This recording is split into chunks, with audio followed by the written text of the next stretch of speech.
तो नमस्कार दोस्तों, एक बार फिर से स्वागत है हमारे YouTube channel learning at home में। और आज हम लोग जो है कि है ना एक्सरसाइज 3.2 जो है pair of linear equation in two variables उसमें से कंप्लीट करेंगे। तो जो भी स्टूडेंट्स देख रहे हैं वो अगर पहले वाली वीडियो देखे हैं तो ठीक है, अदरवाइज मैं इनका डिस्क्रिप्शन इसका लिंक डिस्क्रिप्शन में दे देता हूँ और आई कार्ड पे, और आप वहां से जाके चेक करके देख सकते हैं, ठीक है। और हाँ, जो लोग नए हैं वो हमारे चैनल को सब्सक्राइब करें, शेयर करें। और देखिए, तो हम लोग आज कंप्लीट एक्सरसाइज जितने हैं उसमें से कंप्लीट करेंगे। तो सबसे फर्स्ट क्वेश्चन है आपकी बुक में, तो सब लोग बुक में देख सकते हैं कि क्या है। देखिए लिखा हुआ है कि from the pair of linear equations, the first question है एक्सरसाइज 3.2 का, in the following problems and find the solution in graphically. मतलब इसके जो प्रॉब्लम्स दिए हुए हैं उनको आपको लीनियर इक्वेशन में कन्वर्ट करना है और उसको फिर ग्राफ के जरिए सॉल्व करना, जो कि हमने आपको बताया है ग्राफ के जरिए कैसे सॉल्व करते हैं। और आप लोग देखें तो ठीक है, अदरवाइज मैंने कहा कि लिंक दिया हुआ है, आप वहां से चेक कर लीजिए एक बार, है ना।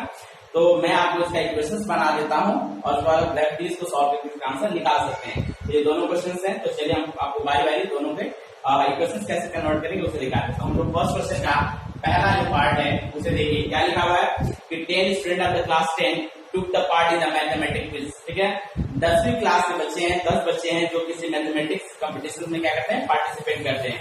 If the number of the girls is 4 more than boys, ठीक ना, लड़कों की तुलना में जो लड़कियां हैं वो 4 क्या है, ज्यादा है।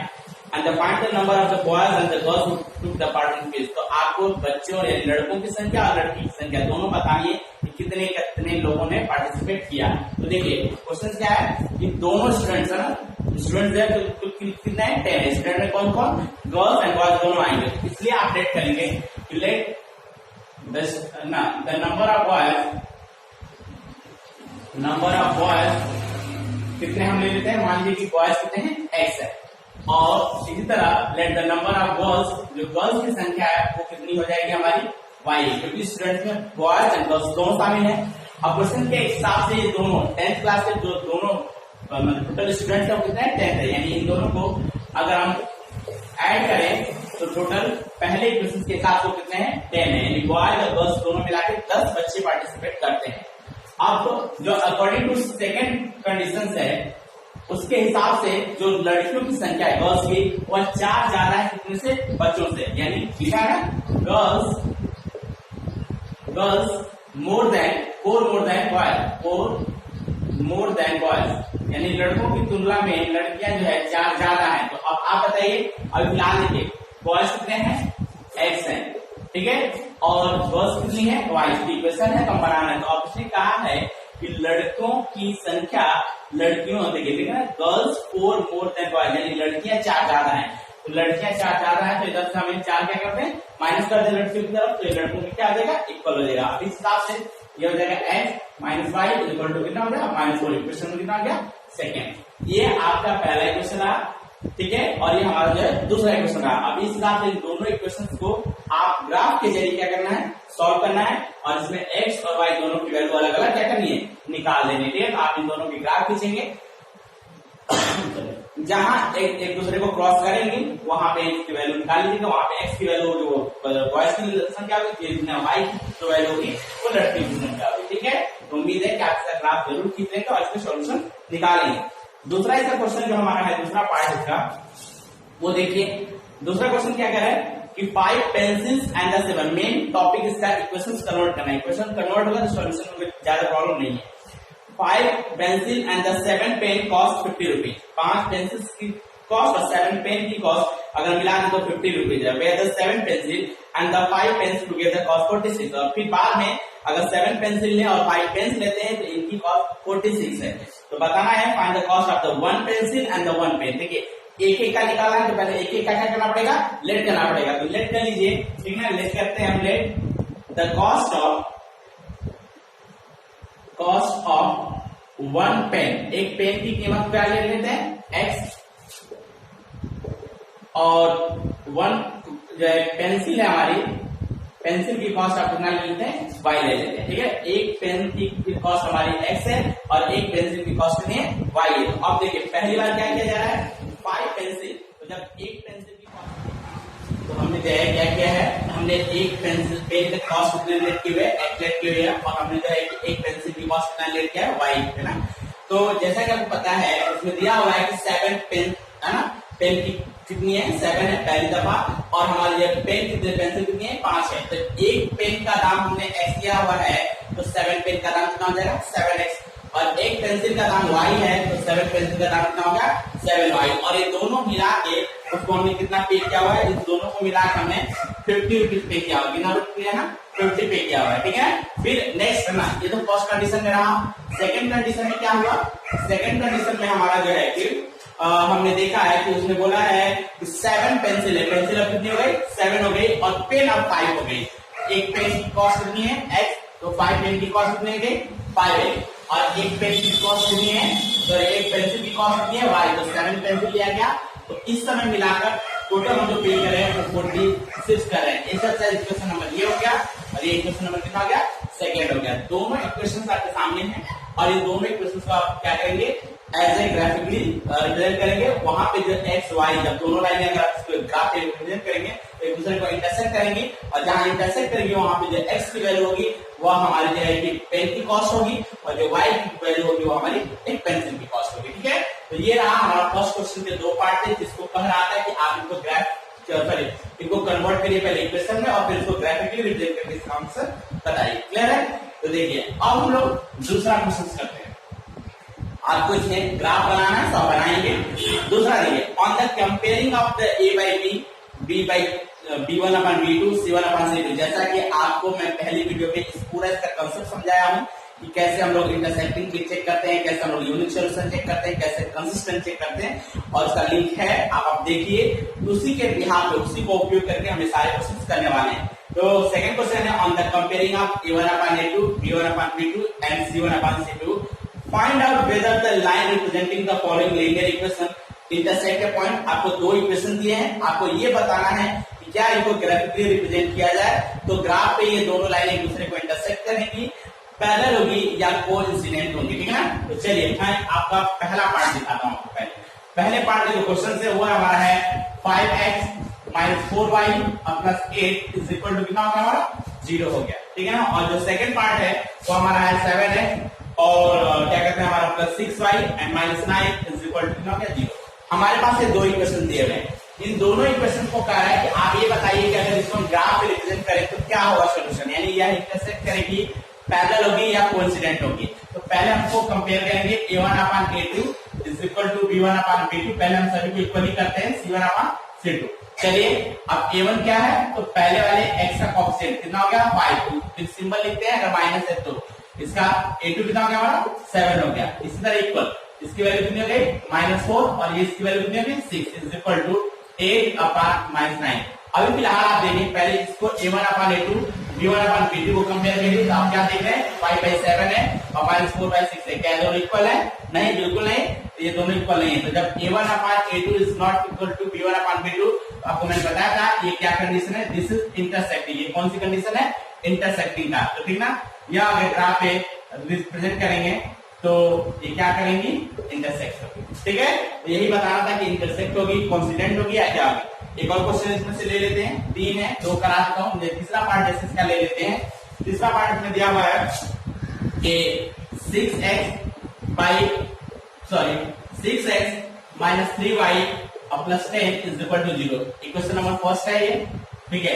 सेकंड इक्वेशन हमारी है वो है 2x - y and +9 is equal to 0। Equation number कितना हो गया सेकंड हो गया। अब इसको बताना है, इसको भी वही बात है कि बताना है कि अगर इसको ग्राफ पे रिप्रेजेंट करेंगे तो क्या होगा।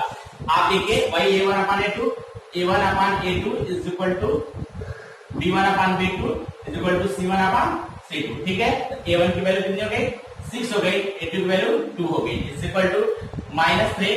देखिए उसका हमारा क्या है -3 है अपॉन इसके आगे कुछ नहीं, वैल्यू हम कितना मान के चलेंगे 1 चलेंगे, ये -1 है इज इक्वल टू कितना हो गया ये 10 है, और C2 हमारा जो है 9 है। अभी आप पहले बाद में उसको देखेंगे, इनको देखिए ये हमारा हो गया, और ये दोनों को अगर हम देखें, देखिए वैसे भी ना एक का हो जाएगा, सॉरी 2 3 जा 6 ये 1 हो गया, दोनों जगह माइनस, तो माइनस से माइनस खत्म होगा, तो क्या देंगे 3/1 3/1, यानी a1 upon a2 is is equal to B1 ये तो दोनों बराबर है, लेकिन अगर यहाँ पे गलत हो तो C1 अपॉन C2 इक्वल नहीं है। और आपको बता दूं तो इसका कंडीशन क्या होगा, ये देखिए 3/1 है और ओवर 10 बाई कितना है 9, अगर इसको सिंपलेस्ट फॉर्म में भी नहीं कर सकते है ना, तो मतलब ये हुआ कि A1 upon A2 is equal to B1 upon B2 but not equal to C1 upon C2, मतलब ये लास्ट वाला बराबर नहीं है। अभी लास्ट वाला बराबर नहीं होने के कारण आपको मैं बताता है ये कंडीशन हमारी किसकी होती है, पैरेलल की होती है। किसकी होती है, पैरेलल की होती है। यानी अगर आप इनको ग्राफ में रिप्रेजेंट करेंगे तो ये दोनों लाइनें एक दूसरे के पैरेलल होते हुए निकलेंगे। आप चाहें तो इनका ग्राफ में रिप्रेजेंटेशन करके भी चेक कर सकते हैं। फिलहाल बिना सॉल्व किए हम ऐसे ही कंडीशंस पे चेक करते हैं, ठीक है। तो दूसरे क्वेश्चन का पहला पार्ट और तीसरा पार्ट में निकाला जाए, सेकंड पार्ट आप कर सकते हैं, है ना। और अगला क्वेश्चन हम लोग थोड़ा सा देखें नेक्स्ट। तो थर्ड क्वेश्चन भी आपको एक कंडीशन याद रखनी है और आपको अच्छा लगे तो आप प्लीज शेयर जरूर करेंगे, जो नए हैं सब्सक्राइब करते हैं। तो थर्ड क्वेश्चन देखिए, कह रहे हैं on the comparing of the ratio. Third question में तो थर्ड क्वेश्चन कह रहा है on the comparing of the ratio A1 upon A2 और B1 upon B2 and C1 upon C2 find whether following linear equation the equation are consistent और are inconsistent, मतलब दोनों equations को चेक करना है कि ये इनके सॉल्यूशन कंसिस्टेंट हो गया इनकंसिस्टेंट हो गया। अभी मैं आपको पहले बता दूं, इसमें पहला पार्ट है इसका। पहला पार्ट में एक इक्वेशन दिया है 3x plus 2y is equal to कितना है 5 दिया है। इसको सही फॉर्मेट में लिखें तो क्या आ जाएगा 3x plus 2y और इधर -5 is equal to कितना करते हैं 0। क्वेश्चन नंबर के साथ हमारा फर्स्ट हो गया। सेकंड हमारा जो है दिया हुआ है वो है 2x minus 3y is equal to 7 and 2x minus 3y और -7 is equal to 0। Question number कितना है सेकंड। अब ये दोनों इक्वेशन है, मतलब इसका रियल फॉर्मेट हम जो A1 upon ax plus by plus c के फॉर्मेट में लिख दिया हमने क्यों, यानी हम इसको ट्रांसपोजिंग किए, इधर का फैक्टर इधर ले गए, इधर का जो टर्म इधर लेके आए, ठीक है। अब आपको बताना है कि यह कंसिस्टेंट हो गया या इनकंसिस्टेंट है। आपको मैं बताया हूं कि कंसिस्टेंट का होता है और इनकंसिस्टेंट का होगा। देखिए अगर जिनका सोल्यूशन निकल सकता है, जिस इक्वेशन का सोल्यूशन निकल सकता है, चाहे वो एक निकले चाहे इनफाइनाइट निकले, क्योंकि दो ही कंडीशन है। तो मैंने कहा कि जब अगर उनका सोल्यूशन निकल रहा है तो कंसिस्टेंट है, अगर सोल्यूशन नहीं निकल रहा तो इनकंसिस्टेंट है। और सोल्यूशन कब कब निकलता है, जब आपका पहला यानी जो इंटरसेक्टिंग का कंडीशन फॉलो होता है तब, जिसमें A1 upon A2 is not equal to B1 upon B2 है, या तीसरा A1 upon A2 is equal to B1 upon B2 is equal to C1 upon C2, यानी कोइंसिडेंट वाला जो होता है उसमें। अब आप इसको देखिए, पहले इनको रखिए, तो A1 upon A2 is equal to B1 upon B2 is equal to C1 upon C2। अब आप देखिए A1 की वैल्यू कितनी है 3 है और इसकी वैल्यू कितनी है 2 है। इसकी वैल्यू कितनी होगी हमारी, ये देखें दूसरा है 2 है और ये हमारा कितना है -3 है और ये कितना है -5 है और -7 है। अगर आप पहले बाद में इसको देखा करें, पहले इसको देखिए, ये दोनों ही बराबर नहीं है, ठीक है ना, पहले ही दोनों बराबर नहीं है, तो ये नॉट है। और जब ये नॉट है मतलब अगर ग्राफ पे लिखेंगे तो इंटरसेक्ट करेगा, और अगर मैं इसको बोलूं तो कहेंगे कि ये यूनिक सोल्यूशन है, केवल एक सोल्यूशन निकलेगा। तो मैंने कहा एक से मतलब नहीं है या बहुत सारे से मतलब नहीं है, अगर सोल्यूशन निकल रहा है तो कंसिस्टेंट होगा। सो दिस इज कंसिस्टेंट, है ना, दिस इज कंसिस्टेंट, ठीक ना, ये हमारा कंसिस्टेंट होगा। एक और इसमें का क्वेश्चन ले लेते हैं, जैसे मान लीजिए कि हमारा जो इसका तीसरा पार्ट है इसको मैं आपको समझा देता हूं। जैसे इक्वेशन लिया पहला 3/2x प्लस 5/3y और ये इक्वल के उधर से बने तो इधर लेके आएंगे तो -7 है इक्वल टू 0, देखिए +7 है तो इधर आके दूसरे साइड में, ठीक है। दूसरा इक्वेशन हमारा है 9x एंड -10y और इसी तरह ये 14 इधर है तो -14 इधर आके इधर क्या करेंगे 0 कर, ठीक है। आप गौर करिए, फिर वही कंडीशन वही हमारा A1 upon A2 is equal to B1 upon B2 is equal to C1 upon C2, ठीक है, क्लियर है। अब देखिए A1 की वैल्यू कितनी है 3/2 है, बाई B1 की वैल्यू कितनी है, सॉरी A2 की 9 है, इज इक्वल टू इसकी वैल्यू कितनी है 5/3 है और इसकी वैल्यू कितनी है -10 है और इसकी वैल्यू है -7 और इसकी वैल्यू -14, है ना। अब आप इसको सही कंडीशन में लिखे तो 2 इधर आएगा, 3 और 9 इधर कितना आ गया 18 दोनों आप मल्टीप्लाई करेंगे, देखिए 5 अपॉन ये नीचे आएगा तो माइनस कितना देगा 30 हो जाएगा और ये माइनस माइनस काट 7 7 14 1 अपॉन कितना देगा 2। अब इसको क्या करते हैं 3 1 जा 3 3 6 जा 18, सिंपलेस्ट फॉर्म में करेंगे तब पता चलेगा इक्वल है या नहीं है। 5 1 जा 5 5 6 जा 30, ठीक है ना। तो 1/6 इज इक्वल टू -1/6, है ना। 6 इज इक्वल टू 1/2। आप अगर देखें तो देखने में न्यूमेरिक के हिसाब से तो दोनों बराबर हैं, बट क्या है, वैल्यू नेगेटिव है, इसके साथ तो बराबर तो हुए नहीं। a1/a2 is not equal to b1/b2। अगर ऐसा है तो यूनिक सोल्यूशन होगा, है ना, या इंटरसेक्ट करेंगे तो यूनिक सोल्यूशन हो या इंटरसेक्ट की बात हो, दोनों में से कोई एक चीज होती है तो भी हमारा एक सोल्यूशन निकल के आ रहा है। जब एक सोल्यूशन निकल के आ रहा है तो ये क्या कहलाएगा, हमारा कंसिस्टेंट कहलाएगा। अगर यही सोल्यूशन नहीं निकलता तो नहीं निकलता, दिस इज कंसिस्टेंट। तो उम्मीद है कि आप इस बात को समझ रहे हैं अच्छी तरह से, तो ये भी कंसिस्टेंट सोल्यूशन होगा, ठीक है। तो इस तरह हम लोग थर्ड के आपके अप्रोक्सीमेटली 5 टोटल पार्ट्स हैं, जिसमें हमने फर्स्ट और सेकेंड थर्ड 2 पार्ट हमने करा दिए, बाकी 3 पार्ट आप चाहे तो बहुत ही आसान है। उम्मीद है कि आप समझ में आ भी रहा है, तो आपको कर भी लेंगे, ठीक है। तो इस तरह हम लोग तीसरा क्वेश्चन करेंगे, इसमें कंसिस्टेंट या इनकंसिस्टेंट बताएंगे। जो हमारा फोर्थ क्वेश्चन है उस पर चलते हैं थोड़ा सा। आप इस एक्सरसाइज से रिलेटेड जितने हैं वो सभी क्वेश्चन आप बारी-बारी कर सकते हैं, और हम लोग कर ही रहे हैं, ठीक है। जो आपको डाउट होगा उसको कमेंट में डाल दें, हम आपको बता देंगे। फिर से हमारा अगला जो टॉपिक क्वेश्चन है वो देखिए, क्वेश्चन नंबर 4 के बारे में बात करते हैं। देखिए 4 में क्या करें, which of the following pair of the linear equation are consistent or inconsistent. इसमें भी यही बताना है, और जो कंसिस्टेंट है उनको ग्राफिकली सॉल्व करना है। देखिए कहने का मतलब ये है, कंसिस्टेंट होंगे तो सोल्यूशन निकलेगा, जब इनकंसिस्टेंट होंगे तो सोल्यूशन नहीं निकलेगा। तो चेक तो ऐसे ही करेंगे जैसे हमने किया है, और उसके बाद इसमें कह रहे हैं कि जो कंसिस्टेंट है उनको ग्राफ के जरिए हम लोग क्या करेंगे, सॉल्व करेंगे, ठीक है। तो जैसा कि हमने दोनों बात बता दी, आपको अभी कंसिस्टेंट और इनकंसिस्टेंट चेक करना सिखा दिया, और मैंने आपको ग्राफ के बारे में बहुत अच्छी तरह से एक वीडियो में समझाया है, ठीक है। तो उस वीडियो को आप देख लें तो आपको आसानी से समझ में आएगा। एक क्वेश्चन जिसमें हम आपको समझा देते हैं, फिर भी जैसे मान लीजिए कि इसका थर्ड पार्ट है ना, बता देते हैं आपको क्या करना है। 2x plus y minus 6 is equal to 0। Equation number कितना हो गया, ये फर्स्ट हो गया। और इसका जो है हमारा दूसरा इक्वेशन हमारा है 4x माइनस 2y और minus 4 is equal to 0। Equation number 7। देखिए पहले ग्राफ नहीं खींचना है, पहले आपको इसको चेक करना है कि यह कंसिस्टेंट है या इनकंसिस्टेंट। तो क्या करेंगे आप, देखिए a1/a2 is equal to b1/b2 is equal to c1/c। पहले हम चेक करें, है ना, कि क्या है, ये 2/4 होगा इक्वल टू कितना का 1/-2 होगा, और ये -6/-4 होगा। मैंने कहा था सिंबल्स लिखना बहुत अनिवार्य है। तो 2 1 2 2 2 4 यानी 1/2 हुआ ये। अब इसको तो सिंप्लीफाई नहीं कर सकते, तो 1/2 हो गया, 2 3 माइनस से माइनस काट दिया, 2 2 4 और 2 3 6 यानी 3/2 हो गया कुल मिला के, ठीक है। अब आप पहले ही देखिए इन दोनों को, देखिए ये 1/2 है, वो -1/2 है, तो दोनों इक्वल नहीं है, नंबर्स भले इक्वल है, लेकिन अगर नेगेटिव आने से ये दोनों वैल्यू चेंज हो गई है। तो अब ये इक्वल है, जब इक्वल है तो इसको हम लोग क्या करेंगे, है ना, ये नॉट इंटरसेक्टिंग, मतलब कहने का मतलब क्या है, अगर a1/a2 is equal to b1/b2 का तो यूनिक सोल्यूशन है। जब यूनिक सोल्यूशन है तो क्या करेगा, कंसिस्टेंट करेगा। दिस इज कंसिस्टेंट, क्या करेगा, दिस इज कंसिस्टेंट। जब ये कंसिस्टेंट है, ठीक है, तो इसको कह रहे हैं कि अब आगे क्या करना है, जो कंसिस्टेंट होंगे उनको ग्राफ के जरिए आपको क्या करना पड़ेगा, सॉल्व करना पड़ेगा। तो चलिए हम एक क्वेश्चन को लेकर आपको एक ग्राफ भी समझा ही देते हैं, ठीक है। इस क्वेश्चन को पूरा फॉलो कर देते हैं। तो देखिए सबसे पहले हम क्या बताते हैं कि जब ग्राफ लेना है तो आप पहले इक्वेशन बोलो, ठीक है, 2x plus y minus 6 is equal to 0, ठीक है। इक्वेशन नंबर फर्स्ट है, इसके कम से कम 3 सोल्यूशन निकाला करिए। और 3 सोल्यूशन कैसे निकलते हैं, मैंने कहा था यहाँ x है, यहाँ पे y है। कम से आप जिसकी मर्जी है उसकी वैल्यू आप रख सकते हैं, आप फ्री हैं। लेकिन पहले देखिए हम दोनों में करते हैं। हम पहले अगर x की वैल्यू 0 रखते हैं, x की वैल्यू कितना करते हैं, तो 0। देखिए रख के देखिए 2 × 0, अगर x इक्वल टू हमने 0 रखा तो 2 × 0 प्लस y और माइनस 6 इक्वल टू 0, यानी सीधा सीधा y की वैल्यू कितनी हो गई, +6 हो गई। दूसरी तरफ ये पूरी की पूरी वैल्यू क्या आ गई, 0। तो हमने x की वैल्यू 0 रखा तो कितना आ गया, 6 आ गया। अब हमने क्या करना है, चलिए हम y की वैल्यू 0 रख के देखते हैं, ठीक है ना। तो जब हम y की वैल्यू 0 रखेंगे तो देखिए क्या होगा, 2x प्लस y की जगह हमने क्या रख देना है, 0 माइनस 6 इक्वल टू 0, ठीक है।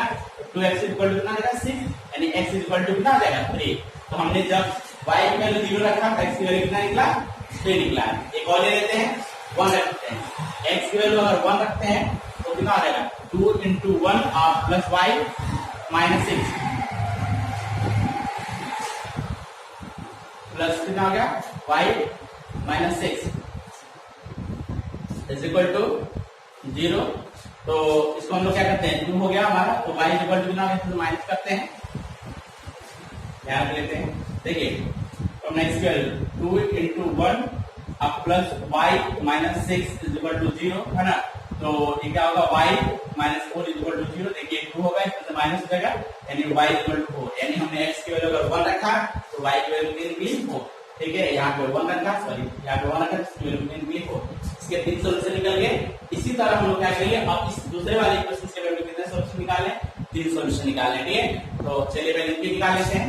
फिर अब दूसरा हमारा इक्वेशन है 4x minus 2y minus 4 is equal to 0। एक काम करते हैं, 2 में सब में से कॉमन ले लेते हैं, थोड़ा सा आसान हो जाएगा। और ठीक है, इस क्वेश्चन को यानी 2x minus y minus 2 is equal to 0। ठीक है, अब इसमें से हम क्या करेंगे, बारी बारी भाई 3 सॉल्यूशन के निकालने हैं। तो वैल्यू रखिए, चलिए यहाँ x और ये y।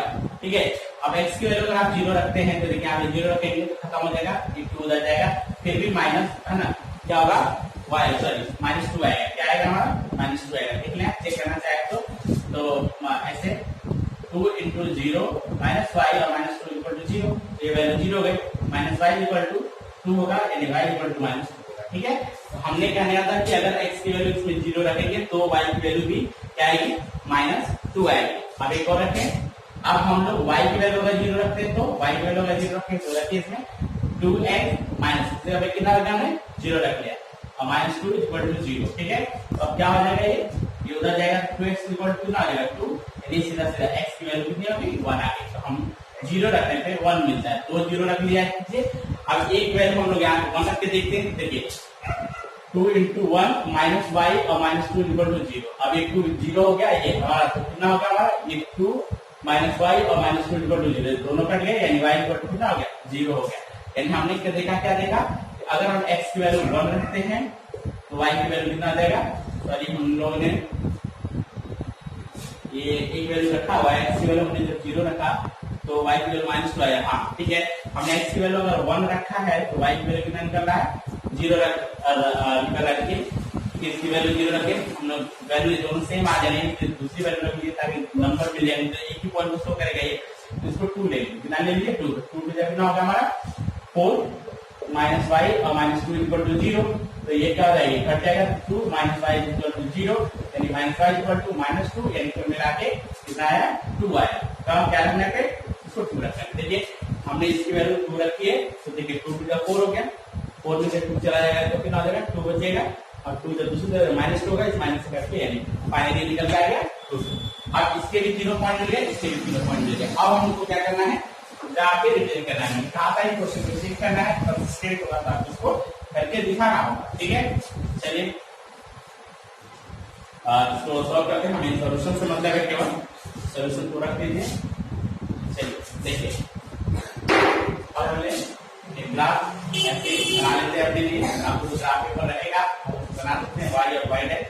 अब हमने 1 2 3 4 5 1 2 3 4 5 1 2 3 4 5 1 2 3 4 5 ऐसे लेकर कर लिया।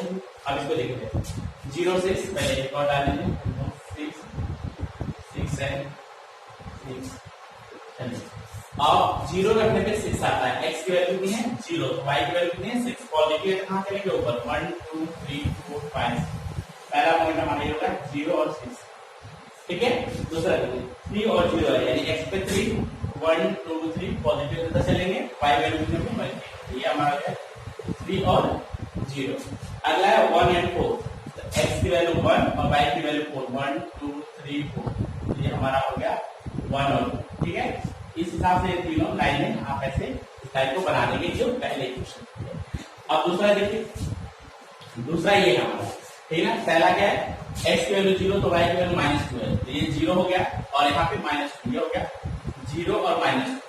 ठीक है, ये कितना हो गया 1 और 0 है, x की वैल्यू कितनी है हमारी 1 और y की वैल्यू 0, ये हो गया हमारा 1 और 0। ठीक है, दूसरा है 2 and 2 है, देखिए 1 2x पे और y जो पॉजिटिव 2 है तो ध्यान देंगे 1 और 2, तो ये हो गया हमारा 2 और 2। और इस हिसाब से ये दोनों लाइनें एक दूसरे को क्या करेंगे, इन दोनों को इंटरसेक्ट करेंगे। ठीक है, अभी जहां जहां इंटरसेक्ट करती हैं तो वहां से इसको क्या करेंगे कर लीजिए और इधर हाफ, ठीक है, क्रॉस करेंगे अप्रोक्सीमेटली आप बनाएंगे, मिला देंगे तो ये पॉइंट हमारा 2 और 2 का जो पॉइंट है वही हमारे साथ, ठीक है। तो कुल मिला के ये हुआ, आप पहले चेक किए कंसिस्टेंट और इनकंसिस्टेंट, और अगर कंसिस्टेंट है ना, तो आप उसको क्या कर रहे हैं, उसको सॉल्व करना है, ठीक है, कंसिस्टेंट है तो उसको सॉल्व करना है। ये था 4th क्वेश्चन के पार्ट, जिसमें आप सभी को कंप्लीटली इसको बना लेंगे। इस हिसाब से देखिए, इसी तरह सभी इसके पार्ट है, हमारे तीसरे पार्ट, जो टोटल 4 पार्ट है, जिसमें मैंने तीसरा पार्ट आपको करा दिया है और आपको कंप्लीट है, ठीक है।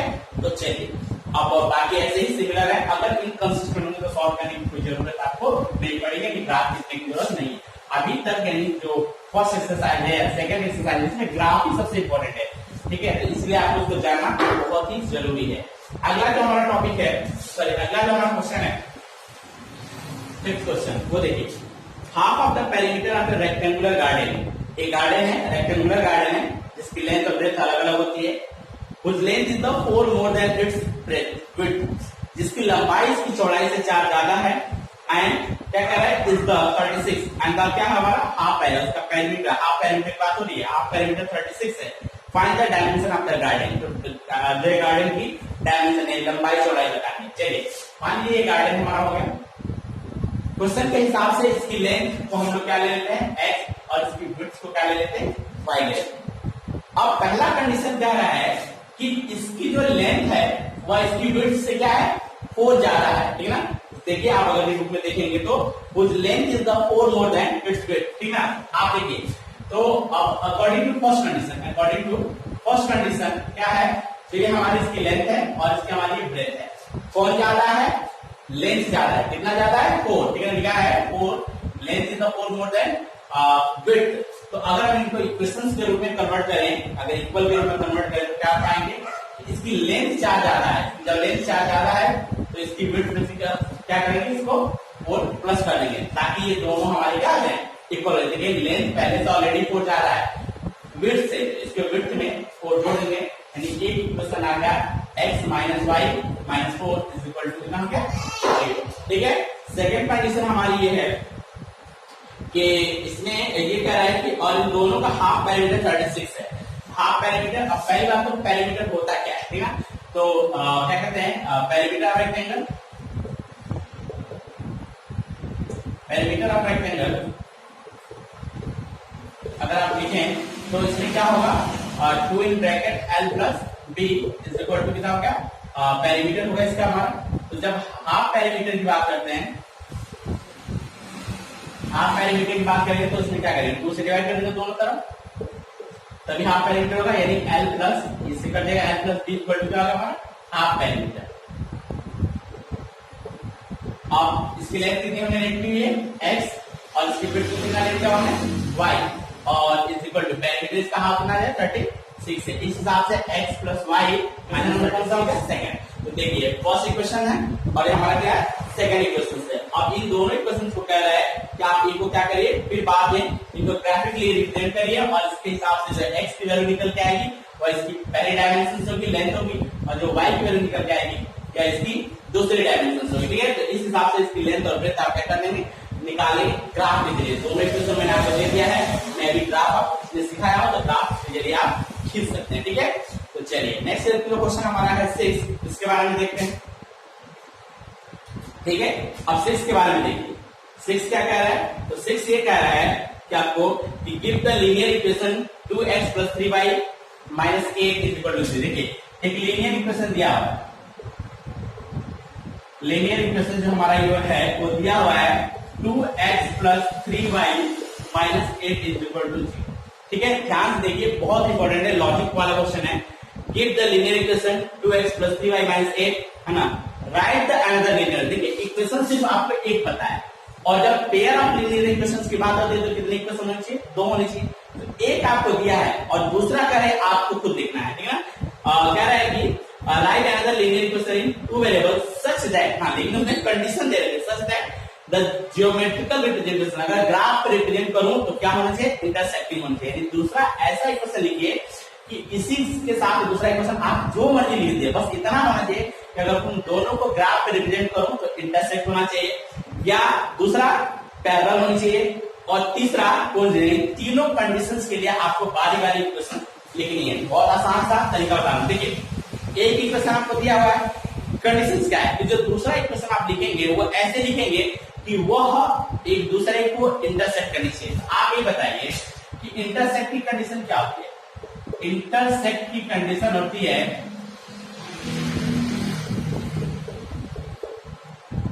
इंटरसेक्ट की कंडीशन क्या होती है? a1 upon a2 is not equal to b1 upon b2। पहले जो है c1 अपान c2 इक्वल है ना।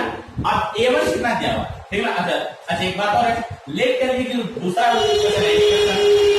Second equation let equation is a2x plus b2y plus c2 is equal to कितना हो गया 0। देखिए पहला तो आपको दिया ही है ना a1x प्लस b1, आपने दूसरे को लेट किया हुआ। अब आप सारी वैल्यू पुट करेंगे। देखिए हमने कहा a1 तो a1 की जगह पे 2 है, a2 कुछ नहीं दिया हुआ, यही आपको लिखना है। a2 is not equal to b1 कितना है 3 है और b2 कितना है b2 है। अब आपको b1 और b2 के जगह पे ऐसी वैल्यू रखनी है जिससे ये दोनों बराबर ना हो, है ना। आप एक काम करिए, देखिए अगर आपका बराबर होगी, अभी जैसे मान लीजिए यहाँ पे 4 लिख दूं, यहाँ पे 6 लिख दूं, तो ये कट के क्या हो जाएगा, जैसे 1/2 हो जाएगा, ये 1/2 हो जाएगा। यानी केवल 4 और 6 नहीं होना चाहिए, है ना। इसके अलावा जैसे मान लीजिए तो क्या करते हैं, मान लीजिए 2 अपान यहाँ पे कुछ भी रख लीजिए, बस ये बराबर नहीं होनी चाहिए, ठीक है ना। इज इक्वल टू है ना, और 3 है तो यहाँ पे क्या लिखे 2, माने हमने जो है a2 की जगह पे 3 रख दिया और b2 की जगह पे क्या रख दिया 2। तो क्या ये दोनों बराबर हो रहे हैं? नहीं ना, बराबर हो रहे हैं। यही कंडीशन होनी चाहिए ना। इस पे ये लिख लीजिए, a2 की जगह पे कितना रख दिए 3x और b2 की जगह पे कितना रख दिए 2y और रह गया c2। मैंने कहा c2 की जगह पे अगर यही वैल्यू लिख देंगे -8 लिख देंगे तो भी कोई फर्क नहीं पड़ेगा, क्योंकि इंटरसेक्ट के लिए शुरू के दोनों का जो रेशियो होना चाहिए बराबर नहीं होना चाहिए। तो आप चाहे 1 रख लें -8 भी रख लें, इससे कोई फर्क कुछ भी रख लें। अब आप ये हमारा हो गया दूसरा इक्वेशन। अगर इन दोनों इक्वेशंस को आप चाहें तो अगर ग्राफिकली रिप्रेजेंट करके देंगे तो 101% एक दूसरे को इंटरसेक्ट ही करेंगे, क्योंकि आपने इंटरसेक्ट की कंडीशन से इसको बनाया है। अच्छा दूसरा क्या करता, दूसरा कहता है कि दूसरी कंडीशन है कि वो पैरेलल होनी चाहिए। क्या होनी चाहिए?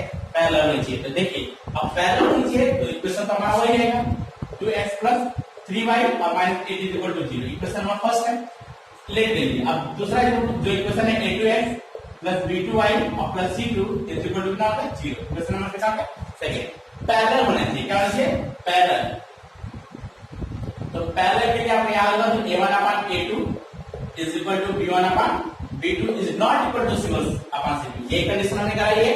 ये कंडीशन होती भी कि अगर ऐसा होगा कोई इक्वेशन तो वह कभी भी ग्राफ रिप्रेजेंट करें तो क्या होगी? पैरेलल होगी। अब आप देखिए a1 कितना है 2 है और a2 कितना है पता नहीं, ठीक है ना। चलिए इसको रखिए, b2 कितना है 3 है और यहाँ पे सॉरी b2 कितना है पता नहीं, ये कितना है -8 है ना, और ये कितना होने वाला है c2। क्वेश्चन के हिसाब से ये दोनों बराबर होने चाहिए ना। अगर ये दोनों बराबर होने चाहिए तो क्या करेंगे, आप एक काम करिए, यही वैल्यू रखिए, कोई दिक्कत नहीं। देखिए दोनों बराबर लेने कट के 1 होगा, ये भी कट के 1 होगा, लेकिन ये बराबर नहीं होना चाहिए, है ना। ये बराबर नहीं होना चाहिए। तो भाई ये 1 आ रहा है ना, तो जब यहाँ पे -8 रखेंगे तब ना 1 आएगा। अगर उसके अलावा कुछ भी रख देंगे तो 1 नहीं आएगा। तो यहाँ पे -1 रख लीजिए, चाहे केवल 1 रख लीजिए, है ना। अभी दोनों बराबर तो करने नहीं है, तो जब दोनों बराबर नहीं है तो इस कंडीशन में तो a2 मिल गया, b2 मिल गया और क्या मिल गया c2 मिल गया। इस हिसाब से ये हो जाएगा 2x प्लस कितना आ जाएगा 3y और c2 की जगह कितना आ गया +1 is equal to 0। Question number कितना आ गया सेकंड। इस कंडीशंस में यह दोनों जो है हमारी क्या होंगी, इस इक्वेशन को दोनों का ग्राफिकली रिप्रेजेंट करेंगे। आप पाएंगे कि यह एक दोनों के पैरेलल होके जाएंगे, ठीक है। अब तीसरी जो कंडीशन हमारी है उसके बारे में देखिए। अब तीसरी कंडीशन क्या है कि कोइंसिडेंट होना चाहिए। क्या होना चाहिए? कोइंसिडेंट। साफ साफ पता है कोइंसिडेंट होने के लिए कंडीशन है कि आप वो बराबर होना चाहिए a1 है ना, दोनों बराबर होना चाहिए। तो 2x प्लस 3y का है, a2x प्लस b2y हमने यही लेट किया हुआ है, c2 इज इक्वल टू 0। अब क्वेश्चन क्या है कि कोइंसिडेंट होने के लिए a1 upon a2 is equal to b1 upon b2 is equal to c1 upon कितना होना चाहिए c2, यानी तीनों क्या होना चाहिए बराबर होना चाहिए। अब आप ही मुझे बताइए, जैसे पहला 2 है ये a2 हो जाएगा, अब ये कितना हो गया 3 है ये b2 हो जाएगा, ये कितना है -8 है तो ये c2 हो जाएगा। अब क्या करिए, जैसे ये जो रखा है यही रख लीजिए या इसका डबल करके 2 है तो इसको 4 कर लीजिए, ये कितना हो जाएगा हमारा 3 है तो 6 कर लीजिए और ये -8 है तो -16 कर लीजिए। आप क्रॉस करके देख लीजिए ये तीनों बराबर ही है, इसको करेंगे 1/2 आएगा, इसको करेंगे 1/2 आएगा, इसको करेंगे 1/2 आएगा। इस हिसाब से ये तीनों क्या है हमारे इक्वल है। अब जब तीनों इक्वल है तो क्या होगा, दिस इज कोइंसिडेंट। तो ये हमारा जो दूसरा इक्वेशन होगा वो होगा कितना 4x, ये हो जाएगा -6y और ये हो जाएगा -6 = 0। तो देख लीजिए मैंने आपको कोइंसिडेंट के केस में बताया, इसको और पहले वाले क्वेश्चन को दोनों का अगर आप रिप्रेजेंट करेंगे तो 100% क्या हो जाएगा, ये कोइंसिडेंट होंगे यानी एक दूसरे के ऊपर में आएंगे। ठीक है, इस हिसाब से ये आपका फिफ्थ क्वेश्चन पे क्या होता है जो बहुत इंपॉर्टेंट है, कंप्लीट हो रहा है। 6 क्वेश्चन है, ठीक है, ये कंप्लीट हो गया। ठीक है, चलिए नेक्स्ट हमारा जो है कि एक और जो लास्ट एक्सरसाइज क्वेश्चन है उसको हम करा देते हैं और उसके बाद आप जो है कि ये एक्सरसाइज कंप्लीट हो जाएगी। तो 7th क्वेश्चन क्या है वो देखिए। 7th है draw the graph of the linear equations ना। देखिए ग्राफ किसके हैं, किसके x - y + 1 = 0। क्वेश्चन नंबर कितना हो गया फर्स्ट।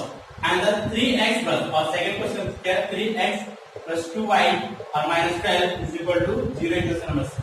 अब क्या कह रहा है सुनिए, कह रहा है कि give the draw the graph of the linear equation x - y + 1 3x + 2y - 12 determine the coordinate of the vertex of the triangle formed to be this line and the each x-axis and the set of the triangular region। मतलब ये है कि पहले तो इन दोनों के आप graph खींचे, जब आप ग्राफ खींचेंगे तो ये कहीं ना कहीं इंटरसेक्ट करेंगे, तो देखिए कि एक्स एक्सिस को कहाँ इंटरसेक्ट करती है और उसी के पॉइंट्स बताएंगे। तो चलिए हम पहले इनके ग्राफ खींचते हैं, फिर इसका खुद को खुद अंदाजा लग जाएगा। सबसे पहला देखिए, अगर हम x - y + 1 की बात करें तो क्या होगा, इसके सॉल्यूशन निकालेंगे x और y। ठीक है, मिनिमम 2 भी निकालेंगे तो चलेगा।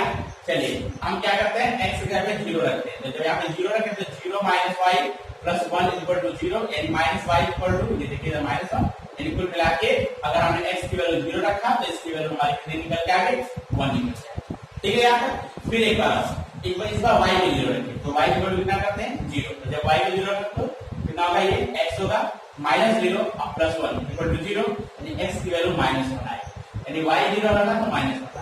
ठीक है, ये 2 पॉइंट हमारे मिल गए। 3 से है तो आप 3 भी निकाल सकते हैं, एक रख लीजिए। एक और x की वैल्यू मान के बदलते हैं तो 1 - y है ना और +1 = 0।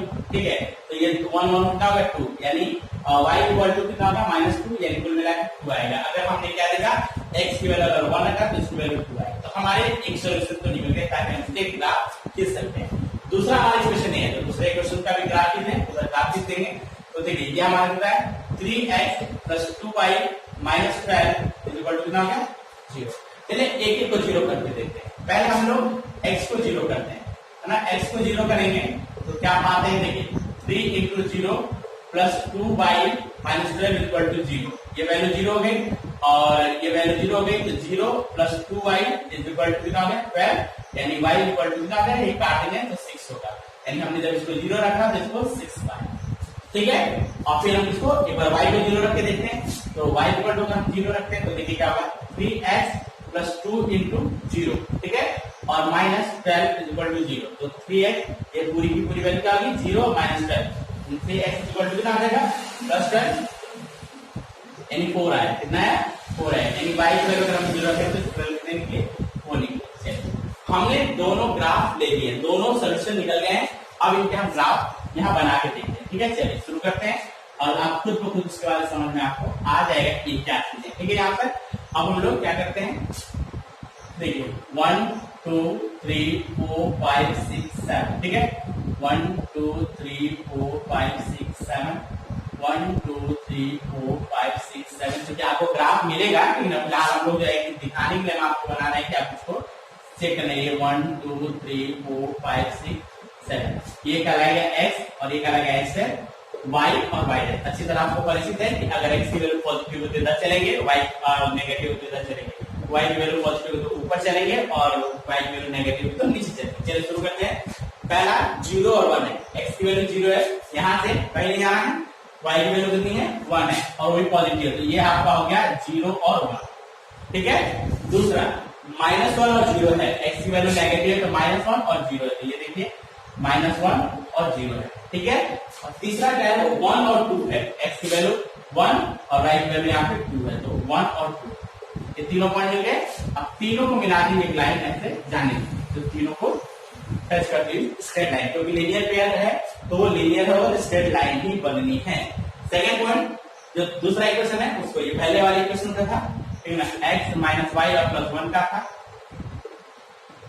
और इसको देखिए, x की वैल्यू 0 और y की वैल्यू 6 है, तो ये हो गया हमारा 0, y की वैल्यू 6, 1 2 3 4 5, तो 0 और गुना हो गया 6 हो गया 1 पॉइंट। और इसकी वैल्यू कितनी है, 0 और 4 है, तो देखिए हमारा पहले 4 है, 1 2 3 4 x वैल्यू और y 0 है, 0 और 4, सॉरी 4 और 0 हो गया।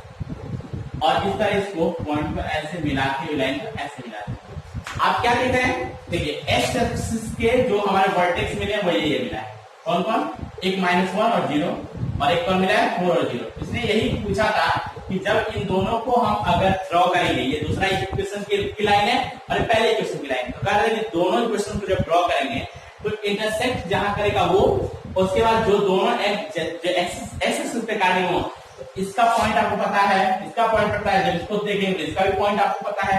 अब उसके बाद करेगी आप इसको क्या कर लीजिए, इनको ड्रॉ कर दीजिएगा, यानी इसको सेट कर दीजिएगा, यही एक ट्रायंगल बन रहा है और इसको सेटिंग कर दीजिएगा। तो इस हिसाब से आपको दोनों तीनों आंसर्स मिल गए, इन सभी वर्टेक्स के क्या मिल जाएंगे, कोऑर्डिनेट मिल जाएंगे और एक ट्रायंगल बनेगा। तो इस हिसाब से ये क्वेश्चन नंबर हमारा जो 7 था वो करना था। तो फाइनली हम कहां पहुंच गए हैं कि हमने जो एक्सरसाइज 3.2 को कंप्लीट सारे क्वेश्चन को हमने क्या कर दिया, सॉल्व कर लिया, जिसके अंतर्गत हमने ग्राफ के बारे में अच्छी तरह से समझना जरूरी था। हम पहले वाले जो देखे तब ग्राफ बनाना सीखेंगे, बाकी इसमें भी मैंने एक दो क्वेश्चन में ग्राफ पीछे सिखा दिया है। तो फाइनली आपको क्या निकल के आता है कि आप इसको सीख लिए हैं। तो अगर आपको पसंद आए तो प्लीज शेयर जरूर करिएगा और लाइक करिएगा और मिलते हैं नेक्स्ट वीडियो में।